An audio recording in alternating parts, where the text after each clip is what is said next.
دیکھیں پہلے تو 2-3 باتیں بڑی ضروری ہیں کہ یہ جو ہوٹل وغیرہ بند کر دیے جا رہے ہیں, شادی ہال بند کر دیتے ہیں, لاک ڈاؤن کیا جاتا ہے, میں اس کے ابھی بھی بہت سخت خلاف ہوں. جیسے ابھی دیکھیں نا, دونوں ہمارے جو ماہر معاشیات اور ماہر تعلیم دونوں کی ایک متفقہ رائے تھی کہ آنے والے دن نا اتنے ہم کرونا سے نہیں مریں گے جتنے آنے والے دن میں ہم قرضوں سے مریں گے, جتنے ہم جو ہے اکانومی ڈسٹربنس سے مریں گے. تو یہ تو بڑا ظلم ہو رہا ہے, کیونکہ آپ یہ کہتے ہیں کہ ٹوٹل اس پورے 10 مہینے میں 8,200 کے قریب بندے مرے ہیں. چلیں آپ کہتے ہیں جی ویکسین اس کا حل ہے, میں مان لیتا ہوں آپ کی بات. آپ کو پتہ ہے پچھلے سال فلو وائرس سے یعنی انفلوئنزا سے اس ملک میں جس کی ویکسین بھی اویلیبل ہے, جس کی دوائیاں بھی اویلیبل ہیں, اس کے باوجود 70,000 نمونیا سے پچھلے سال ڈیتھ ہوئی, اس میں کوئی نہیں چیخا. اب المیہ یہ ہوا ہے کہ یہ ایک غریب ملک ہے. سوری, ابھی تو یہ جو ویکسین آ رہی ہے اس کی بھی بہت ساری مت ہیں. ابھی میں پڑھ رہا تھا آپ کے راستے میں آتے کہ فائزر نے لانچ کر دی ہے اپنی ویکسین, وہ انگلینڈ میں اور انہوں نے اپروو کر دی ہے. لیکن آپ کو ایک انٹرسٹنگ بات بتانے لگا ہوں ویکسین کے حوالے سے, اللہ کرے یہ اچھی ہو, میں یہ نہیں کہہ رہا کیونکہ ایک ہوپ ہے, لیکن یہ ویکسین اس ٹیکنالوجی میں بنائی ہے جس کو RNA ٹیکنالوجی کہا جاتا ہے, جس میں وائرس کا ہم ایک RNA لیتے ہیں اور اس کو پھر ہم ایز این اینٹیجین ایک پیشنٹ کے اندر ڈالتے ہیں, پھر اینٹی باڈی پیدا ہوتی ہے. یہ جو ٹیکنالوجی ہے بڑے عرصے سے چل رہی ہے اور آج تک ایک بھی ویکسین اس کی نہیں بنی. یہ آپ امپورٹنٹ پوائنٹ یاد رکھیے گا. جس ٹیکنالوجی کو یہ آج لانچ کرنے جا رہے ہیں اس پہ ایک بھی ویکسین تاریخ میں نہیں بنی. This is the first vaccine on RNA based technology which has been launched. Number 1, ابھی تک یہ جو ویکسین آ رہی ہے اس میں بہت سارے تحفظات بھی ہیں. پہلا تحفظ تو یہ ہے کہ یہی نہیں پتہ کہ یہ جو ویکسین آئے گی اس کی امیونٹی کتنی دیر رہے گی. ابھی کوئی کمنٹ نہیں کر رہا کہ 6 مہینے ہوگی, 3 مہینے ہوگی, 1 سال ہوگی. دوسرا, میں اکثر یہ کہتا ہوں کہ ویکسین لانے سے پہلے حکومت کو چاہیے کہ پہلے ایک خاص ایریے کا یا پہلے اسٹیٹسٹک تو نکالے اپنے ملک میں, کیونکہ میں پہلے بھی آپ کے پروگرام میں یہ کہہ چکا ہوں کہ آدھے لوگوں کو میری ذاتی رائے میں شہر کے اندر, میں دیہاتوں کی بات نہیں کر رہا, کورونا یا تو ہو رہا ہے یا ہو چکا ہے.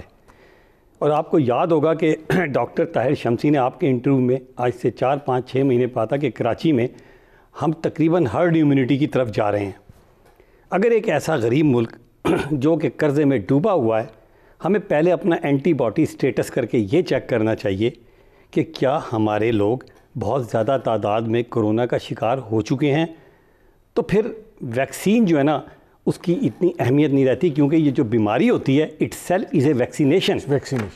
ٹھیک.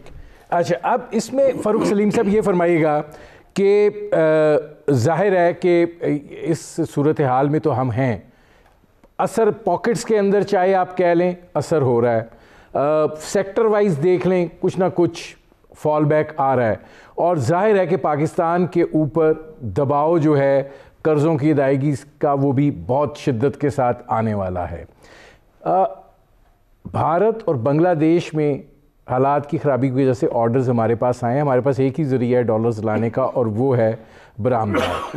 وہ اتنی اس کے باوجود بڑھتی ہوئی دکھائی نہیں دے رہی. تو یہ جو خڑمہ سے مچنے جا رہا ہے اگلے برس, اس کو اس تناظر میں آپ کیسے دیکھ رہے ہیں؟ دیکھیے ندیم صاحب, ہم بھی باقی دنیا کا باقی مالیاتی نظام جو انٹرنیشنل سسٹم ہے اس کا حصہ ہیں. اگر کورونا کی ویو آ رہی ہے, باقی ملکوں بھی نقصان پہنچا رہی ہے, پاکستان کو بھی نقصان پہنچائے گی, اس میں شک و شبہ کی کوئی بات نہیں. ورلڈ بینک والے کہہ رہے ہیں کہ GDP گروتھ ہماری جو ہے وہ 0.5% سے اوپر جانے والی نہیں ہے.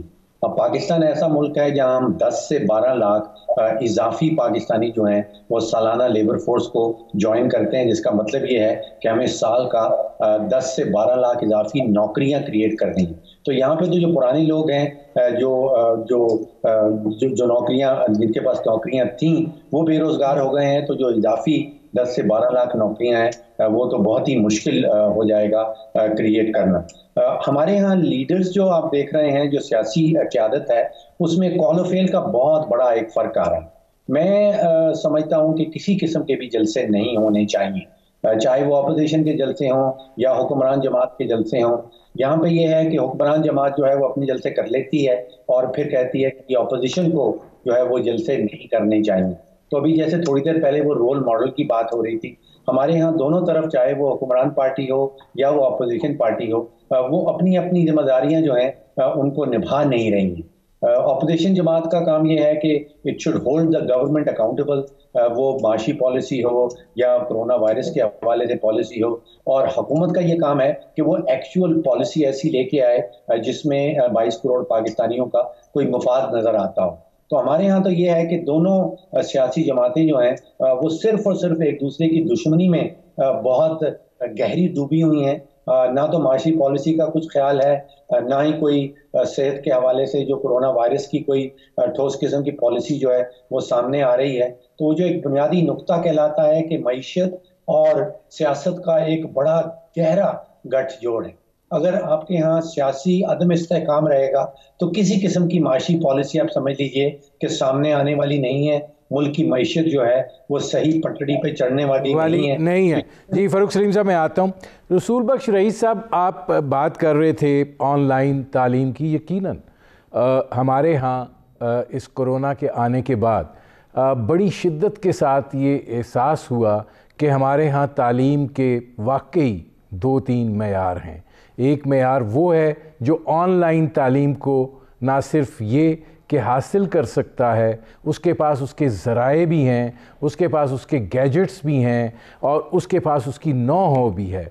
ایک بڑا میجورٹی کا وہ طبقہ ہے جس کے پاس نہ اس نوعیت کی سہولت ہے, نہ اس طرح کے گیجٹس ہیں, اور وہ جو ہے وہ سب سے زیادہ سفر اس نے کیا ہے. اور میرا آپ سے یہی سوال تھا بحیثیت ایک ماہر تعلیم کے کہ کیا ہمارے جو وسائل ہیں جو ہم نے یونیورسٹیوں کے لیے بھی رکھے ہیں, جو ہم گرانٹس کالجز وغیرہ کو بھی دیتے ہیں, ہم نے 1200 ارب روپے کا پیکج دیا, کیا ہم کوئی یہ پیکج نہیں دے سکتے تھے کہ اسکولوں اور کالجز میں احتیاط جو ہے اس کے لیے سہولت فراہم کی جاتی اور اس طرح کا نظام وضع کر لیا جاتا کہ تعلیم ممکن ہو سکے. یہ تو بڑی افسوسناک بات ہے کہ ہم اس وقت تعلیم جو ہے وہ لیسٹ آپشن بن کر رہ گئی ہے.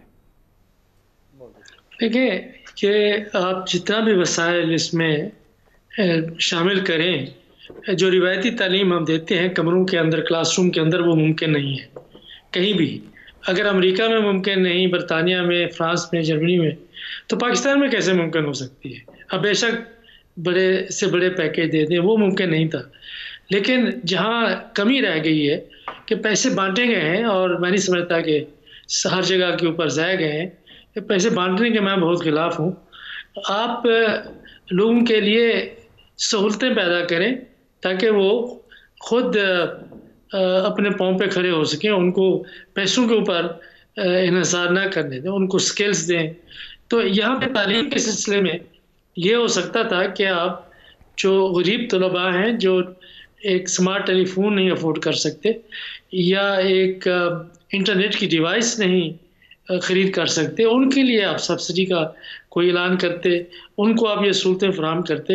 لیکن ایسے طلباء میں سمجھتا ہوں کہ بہت کم ہی ہوں گے کالجز میں یا یونیورسٹیز میں کہ ہر ایک کے پاس ایک سستا سا سیل فون ہے. اگر سیل فون آپ کے پاس موجود ہے تو انٹرنیٹ کہیں نہ کہیں سے میسر آ ہی جاتا ہے. اور لوگوں کے لیے ضروری نہیں ہے کہ آپ کے پاس ڈیسک ٹاپ ہو یا لیپ ٹاپ ہو. ٹیلی فون کے اوپر بھی آپ لیکچر سن سکتے ہیں اور ٹرانسفر ہو سکتی ہیں فائل. آپ کسی لیب میں جا کے آپ ایکسیس بھی کر سکتے ہیں. سہولتیں پاکستان میں ٹیکنالوجی کے لحاظ سے, جو کمیونیکیشن ٹیکنالوجی ہے اس کے لحاظ سے آپ کسی سے پیچھے تو نہیں ہے. تو یہ چیزیں تو ہم مانتے نہیں ہیں کہ پاکستان میں کوئی ترقی ہوئی ہے. تو وہ اس میں نہیں سمجھتا کہ ٹیکنالوجی اس وقت حائل ہے. ہاں جو دور دراز کے علاقے ہیں جس طرح سے گلگت بلتستان ہے یا جو ہمارے سرحدی اضلاع ہیں یا بلوچستان کے اضلاع ہیں، وہاں پہ بھی حکومت کو چاہیے کہ کمپنیوں کو مجبور کرے کہ اسی قسم کی internet facilities G4 services provide کرے، جس طریقے سے کہ بڑے بڑے شہروں میں جہاں وہ بڑا بزنس کرتے ہیں وہاں پہ وہ کر رہے ہیں۔ یہ تو رسول بخش رئیس صاحب، میرا اس میں ایک سوال ہے، مجھے بریک لینا پڑا، میں واپس آؤں گا، آپ سے ہی سٹارٹ کروں گا۔ ناظرین، ہماری گفتگو جاری ہے، وقت ہوا ہے مختصر سے کمرشل بریک کا، ملتے ہیں اس وقفے کے بعد۔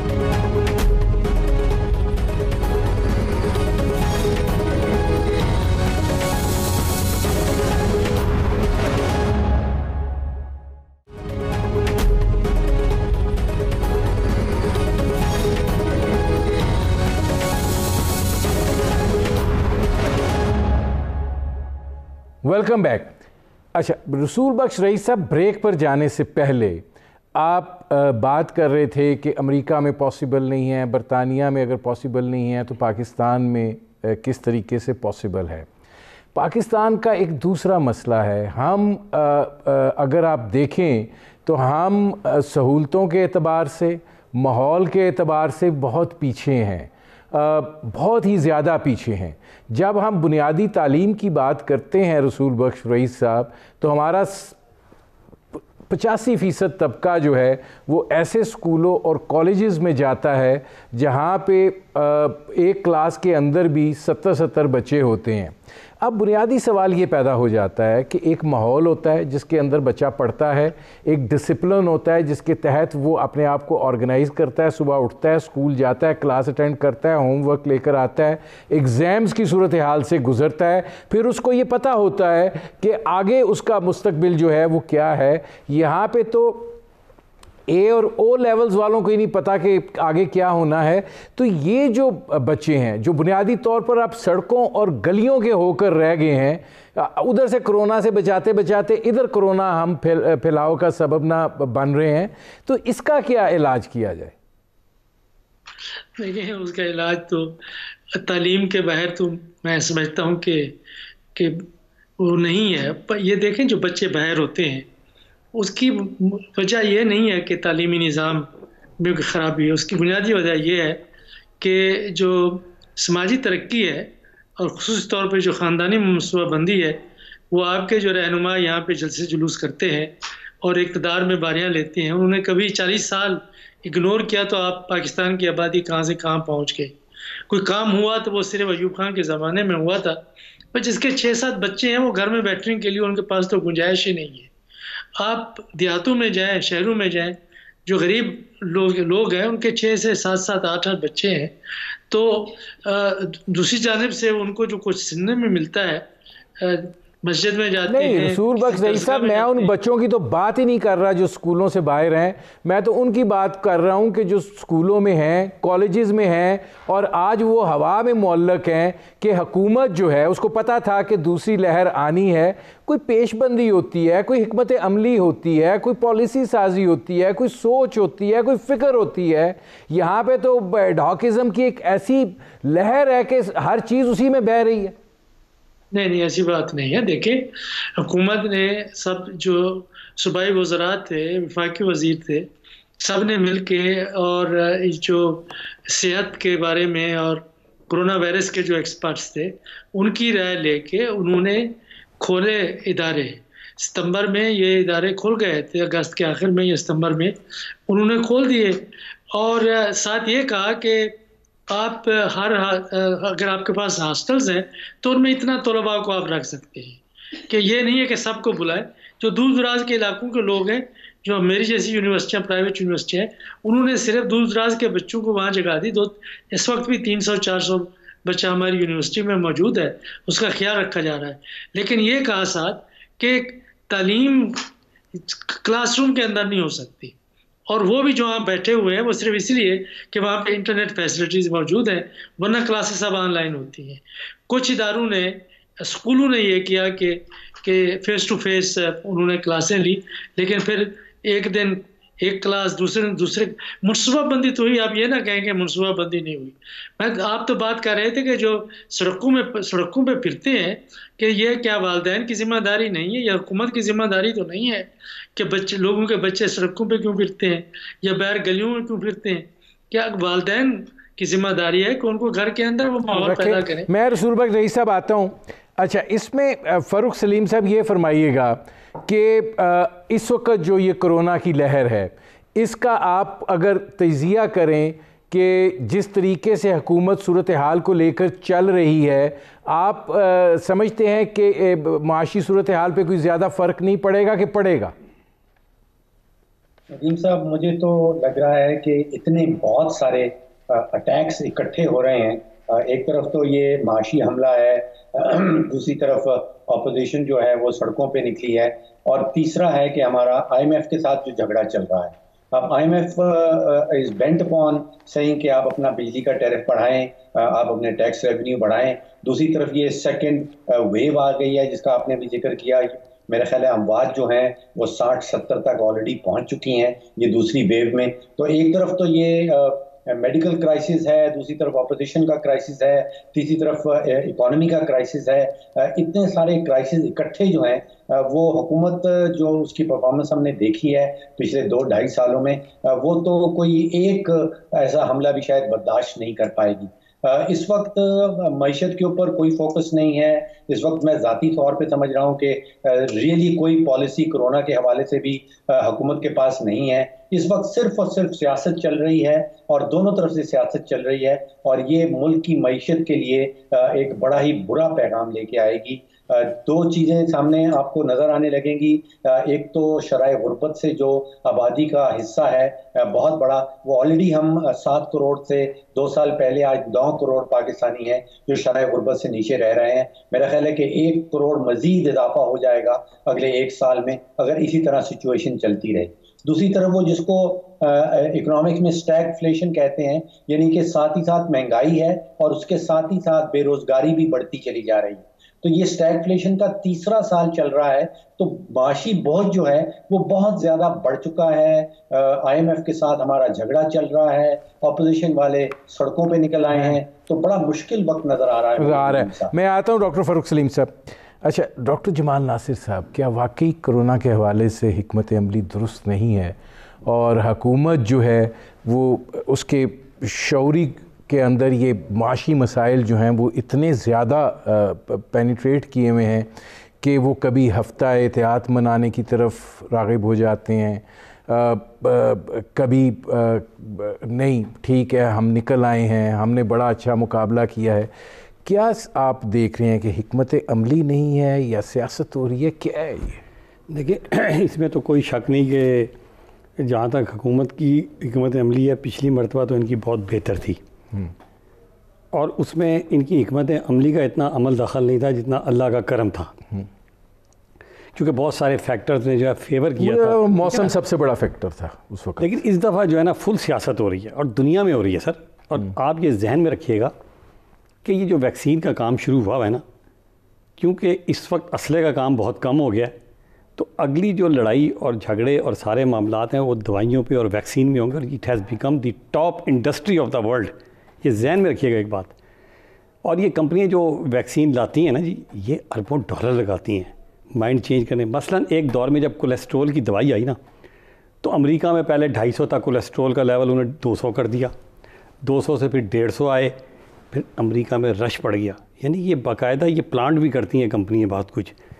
اور جہاں تک یہ آپ کہہ رہے ہیں, مجھے وہ پوری امید ہے ویسے اللہ کی ذات سے کہ یہ جو بارشیں ہوئی ہیں نا, اس نے تھوڑا سا جو اس کا ہٹ کرنے کا جو وہ تھا, یعنی ویرولینسی جسے کہتے ہیں, وہ تھوڑی سی تبدیل ہوئی ہے. آگے پھر بارشیں جی میں وہی عرض کر رہا تھا کہ ہوا یہ ہے کہ پچھلے دنوں کیونکہ ڈسٹ بہت تھی, گرمی بہت, مطلب ڈسٹ بہت تھی, بہت زیادہ الرجن اس میں پھیلے ہوئے تھے, تو وائرس بڑا تیزی سے پھیل رہا تھا.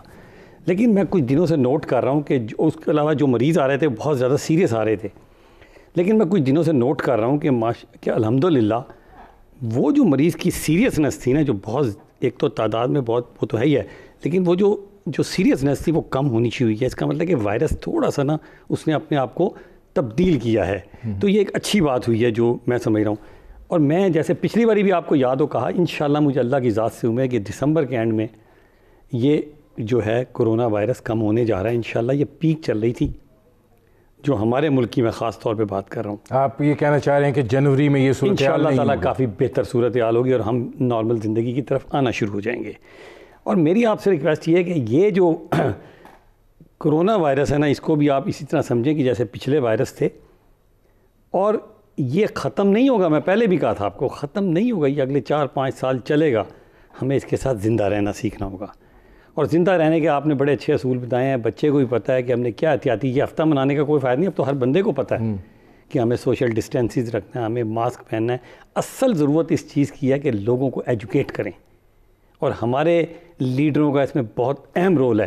نمبر 1، ہمارے علماء کرام کا بہت اہم رول ہے کہ جب وہ جمعے کے خطبات کریں تو وہ ماسک پہن لیا کریں اور لوگوں کو موٹیویٹ کریں، کیونکہ یہ ختم نہیں ہوگا. خدا کے واسطے میں آپ نے بڑے اچھے سوالات کیے رسول بخش صاحب سے کہ تعلیم کو بند مت کریں. صحیح. ہم تو پہلی دنیا میں تعلیم کے نظام سے آخری ملکوں میں ہیں. آخر میں آتا ہوں. اچھا، اس میں رسول بخش رئیس صاحب یہ فرمائیے گا کہ اب ایک غیر یقینی صورتحال ہے، امتحانات ہونے ہیں، امتحانات نہیں ہونے ہیں، بچے جو ہیں وہ پڑھائی کی طرف ان کی رغبت جو ہے وہ بڑی محدود ہو گئی ہے، اور جو دیگر چیزیں ہیں ان کی طرف ان کی رغبت بڑھ گئی ہے. آپ آن لائن ایجوکیشن کی بات کر رہے ہیں. میں نے کئی جگہوں پہ اس کو دیکھا ہے کہ کتنے نان سیریس طریقے سے کوئی بستر پہ لیٹا ہوا ہے، کوئی ناشتہ کر رہا ہے، ساتھ اس نے رکھا ہوا ہے. وہ ایک سنجیدگی کا جو عنصر ہے وہ اس میں سے نکل گیا ہے. اب یہ کیسے، یہ کتنا ہیوی ٹاسک ہوگا کہ جب آپ نارمل سکولنگ کی طرف جائیں گے اور بچوں پہ وہی پریشر جو ہے وہ دوبارہ واپس آئے گا اور وہ 1 سال سے لتھارجی کی زندگی میں سے انٹر ہوں گے. دیکھیں، میری کلاس ایک 9 بجے ہوتی ہے اور ایک 2 بجے ہوتی ہے، تو میں ان کو کہتا ہوں کہ آپ کیمرہ آن رکھیں، اور وہ یہ بھی کہتے ہیں کہ اگر آپ کا کیمرہ آن نہ ہوا تو ہم آپ کو غیر حاضر تصور کریں گے. تو ہوتا یہی ہے جو آپ کہہ رہے ہیں، کوئی لیٹا ہوا ہے، کوئی سویا ہوا ہے اور کمپیوٹر سامنے رکھا ہے. یہ دیکھیں، یہ ایک چیز جو ساری دنیا میں ہوئی ہے، آن لائن پڑھانا اور پڑھنا بڑا سٹریسفل ہے. یہ نہ سمجھیں کہ یہ آسان ہے، ہمارے لیے آسان نہیں ہے، اور اسٹوڈنٹس کے لیے تو بہت زیادہ مشکل ہے کہ اگر 5 کورسز لے رہے ہیں اور ساتھ وہ ماحول نہیں ہے جہاں آپ دوسروں سے جا کے بات چیت کر سکتے ہیں، اور صرف ٹیکنالوجی کا سہارا لے رہے ہیں اور گھر میں بیٹھے ہوئے ہیں، تو بہت سٹریسفل ہے. تو اس لیے یہ جو جس کو آپ غیر سنجیدگی کہہ رہے ہیں، یہ بالکل جائز ہے، اور ہم اجازت دیتے ہیں کہ آپ جس انداز میں ہیں بیٹھیں، ریسٹ کریں، آرام کریں اور سٹریس نہ لیں. اس سے بے شمار ذہنی طور پر لوگ بیمار ہوئے ہیں. یہ صرف ہم طلباء اور طلبات کی بات نہیں کر رہے، اساتذہ میں سے، ورکرز میں سے، گھروں میں اس کا جو نفسیاتی پہلو ہے وہ بھی آپ تو ذہن میں رکھیں. تو یہ ہم سمجھتے ہیں کہ جو بہترین تعلیم ہے وہ یہی ہے کہ آپ اس کو انجوائے بھی کریں اور ایزی لیں، سختی نہ کریں. ہم سختی نہیں کر رہے. میں رسول بخش سے آتا ہوں، میرا چونکہ وقت بڑا تھوڑا رہ گیا ہے. فاروق سلیم صاحب، کیسے آپ سمجھتے ہیں کہ کیا اس صورتحال میں موجودہ کیفیت کے ساتھ جو ہمارا معاشی معاملہ ہے اس کی کوئی پالیسی فریم ورک دکھائی دیتا ہے جس میں سے at the end of the tunnel جو ہے آپ کو یہ دکھائی دے کہ ہم اس وبا سے بھی نکل رہے ہیں اور ہم معاشی طور پہ استحکام کی طرف بھی جا رہے ہیں؟ حکومت تو کہہ رہی ہے ہم استحکام پذیر ہو گئے. دیکھیے، آپ نے ابھی جو ڈاکٹر رئیس صاحب سے سوال کیا اس میں آپ نے تعلیمی میدان کے اوپر جو غیر یقینی کا ذکر کیا. غیر یقینی صرف تعلیم کے میدان میں نہیں ہے، غیر یقینی جو ہے وہ ہماری معیشت میں بھی ہے، غیر یقینی جو ہے وہ ہماری سیاست میں بھی ہے. ہمیں پتہ نہیں کہ دسمبر جنوری میں کیا ہونے والا ہے، کیا کوئی دھرنا ہونے والا ہے، کیا کوئی لانگ مارچ ہونے والی ہے. معیشت کے حوالے سے ہمیں معلوم نہیں کہ IMF کے ساتھ ہمارا معاہدہ ہو پائے گا یا نہیں. حکومت کو میں سمجھتا ہوں اس وقت 3 چیزوں کے اوپر خاص فوکس رکھنا ہوگا. ایک تو مہنگائی کو کنٹرول کرنا لازمی ہے، دوسرا ان کو بے روزگاری جو جاب کریشن ہے یعنی کہ نئے روزگار کے مواقع کریٹ کرنے ہوں گے، اور تیسرا میں سمجھتا ہوں کہ یہ وقت اب سیاسی جماعتوں کا آپس میں لڑائی کا نہیں رہا. حکومت کو کسی نہ کسی قسم کی وہ جو ریکنسلیشن اپروچ کہتے ہیں کہ باقی سیاسی جو حریف ہیں ان کے مل بیٹھ کے کہیں اس ملک کے جو پرابلمز ہیں ان کا حل ڈھونڈنا ہوگا. میں نہیں سمجھتا ہوں کہ کوئی ایک سٹیک ہولڈر، کوئی ایک سیاسی جماعت اپنے اون پہ اتنے بڑے سارے جو چیلنجز ہمارے سامنے ہیں ان کے کوئی سولوشنز ڈھونڈ پائے گی. میں آتا ہوں ڈاکٹر جمال ناصر صاحب، آخری لمحات ہیں. 15 دسمبر کے بعد آپ دیکھتے ہیں کہ کرونا وائرس میں کمی آنا شروع ہو جائے گی؟ یہ نہ ہو یہ آپ یہ بات کریں تو جو 4 لوگ ماسک پہنتے ہیں وہ بھی چھوڑ جائیں. نہیں، میں نے 15 دسمبر نہیں کہا، میں نے at the end of December کہا ہے. یعنی کہ جنوری کا جو شروع ہوگا انشاءاللہ نیا سال ہمارے لیے بہتری کا سال ہوگا. اس وقت تک آپ یہ تلقین کریں گے؟ میں یہ کہوں گا کہ جیسے ابھی سر نے بڑی اچھی بات کی ہے انہوں نے کہ حکومت کو ایک واضح پالیسی بنانی چاہیے، ہمارے سیاستدانوں علماء کرام کو ایک واضح پالیسی بنانی چاہیے. اور یہ جو معیشت کا بے توقع پن ہے نا کہ آپ نے شادی ہال بند کر دیے اور جو ہے وہ جو مارکی ہیں جو کھلی ہیں ان کو کھول دو، غریب کی شادی ہو نہیں رہی، امیر کی شادی ہونی ہے، جلد سے جلوس ہو رہے ہیں، باقی سارے کام ہو رہے ہیں.